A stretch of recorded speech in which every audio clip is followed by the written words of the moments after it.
Emergency, emergency, emergency. This is Tango Foxtrot Romeo. Can you hear me? This is Tango Foxtrot Romeo. Can you please hear me?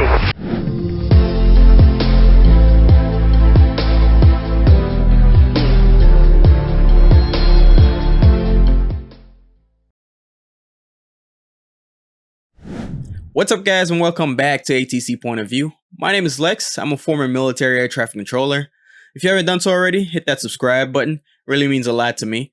So in this video, we're going to react to a student pilot who declared an emergency at Jennecott Airport. This happened in Australia. So let's check it out. Emergency, emergency, emergency. This is Tango Foxtrot Romeo. Can you hear me? Tango Foxtrot Romeo, Jennecott Tower. I can hear you. What's the problem? This is Tango Foxtrot Romeo. Can you please hear me? I can't hear you very well. Can you hear me? Do you have a transponder on board? I can't hear you very well. I'm going to decrease my engine so I can hear you a little bit better. Tango Foxtrot Romeo, do you know how to operate the aeroplane? This is my first lesson.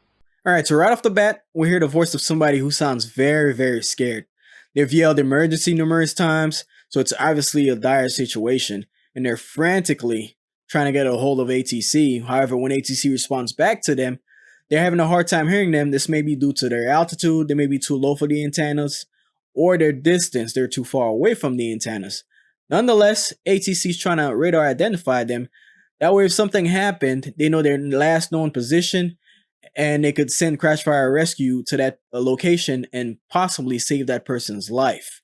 Another question ATC asks is, do you know how to operate the aircraft? You know, he's trying to figure out if this is a student pilot. That way they could get him a lot more assistance and try to find somebody who knows how to operate the aircraft and try to give that pilot some guidance. Let's continue. Instructor at the moment, are they unconscious? He's leaning over my shoulder. I'm trying to keep him up, but he keeps falling down. Just on the aircraft. The first thing we're going to do is make sure that the wings stay level and that you keep consistent speed and consistent altitude. At the moment, my altitude is 1,900. Tango Foxtrot Romeo, roger.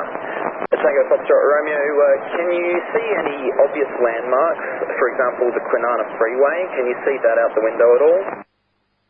Yes, I can see Thompson Lake. Tango Foxtrot Romeo, good. I think we have you identified at the moment. Can you see Jennecott Airport at all? At the moment it looks like you're heading north, and it should be, if you look directly ahead and then to the right just a little bit, you should see the runways there. Can you see that? Yep, I'm just going over Thompson Lake. We were originally meant to be going through the boat shed and then coming through, but what runways do you want me to land on? Tango Foxtrot Romeo, we will try to get you in for runway 30. You can come straight to the airport right now if you like, come direct to Jennecott. Alright, so this is a great job by the air traffic controller.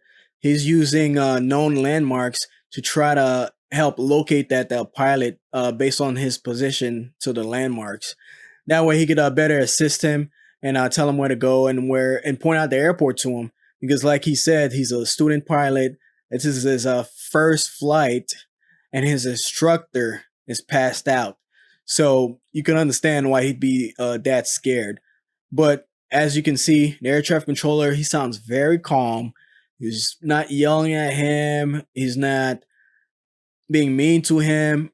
He's just calmly talking to the pilot and trying to help him find the airport. So great job.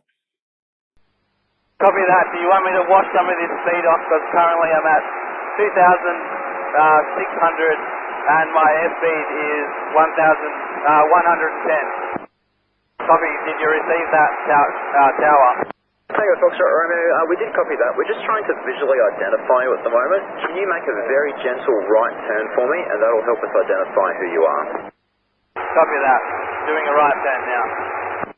Tango Foxtrot Romeo, thanks. We can see you out the window. You're doing a really great job. I know this is very stressful, but you're doing an amazing job, and we're going to help you get down to the ground, okay?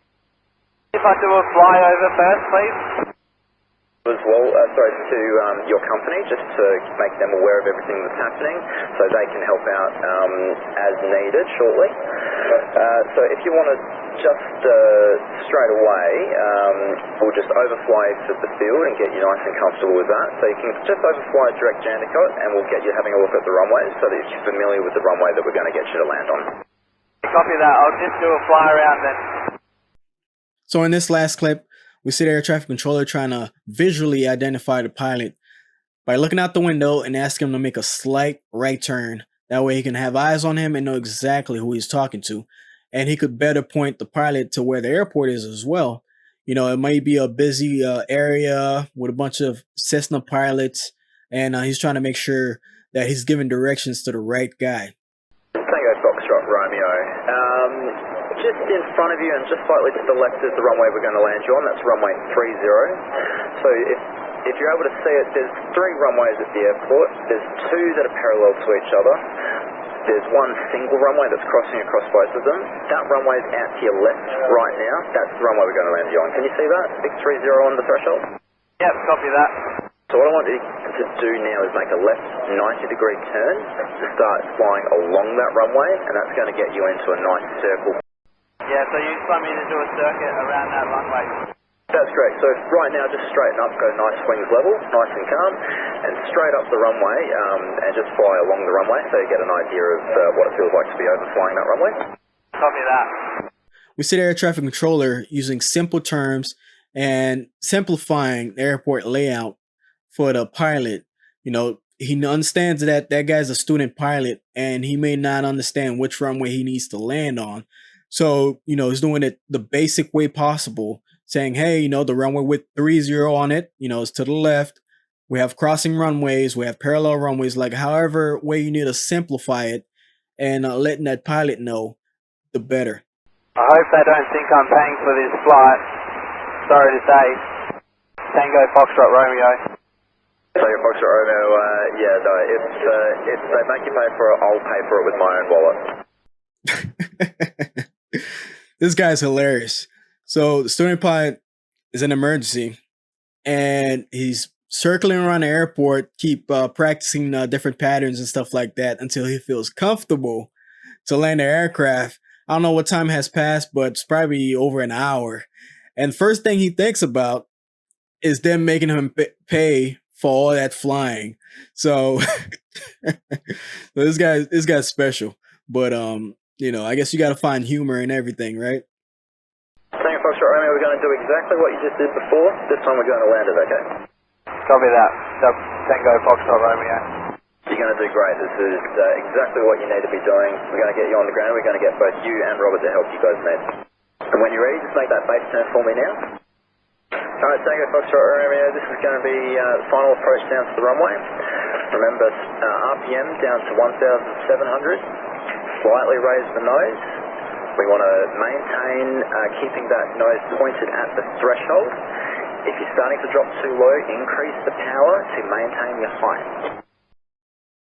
Nose down towards the threshold, nose down. Nose down more, nose down more, nose down more, nose down more, nose down more. Perfect, perfect. Power, little bit, power off, power off, power off, power off. Raise the nose gently. Raise the nose gently, hold it off, hold it, hold it, hold it, hold it, hold it right there. This is perfect. Hold it, gently start braking now. Gently start braking now, and you're down on the ground. You did it, mate. Well done. That's amazing. You've done so well. Just brake right there on the runway, and we're going to have all the vehicles come out and meet you on the runway. Just hold it right there. You've done absolutely an amazing job. Well done. It's always great to see these situations end the way this one did. I'm not sure if that was the air traffic controller guiding him while he was on final, but that person sounded like he had flying experience. It was probably an instructor, and he's able to guide him all the way to the ground. He made it safely, and that's all that matters. This is a great example of the complexities of air traffic control. One moment, you're handling busy traffic. Next moment, you're a therapist, and you're talking to emergency aircraft, trying to reassure them, try to bring them to the airport, try to help them find the airport, try and keep them in a right mindset to safely land the aircraft while coordinating behind the scenes all kinds of crash fire rescue assistance. Sometimes you might need to call the police, you know, adjacent facilities. You know, it's just a lot you got to deal with, you know, hopefully you have a supervisor back there that will help and take care of most of that stuff for you. But certain facilities, they don't have that. I'm not sure how it is in Australia. If it's one person in the tower or two people, I'm not sure, but they have a lot to deal with. And this is a perfect example of an air traffic controller doing exceptional work.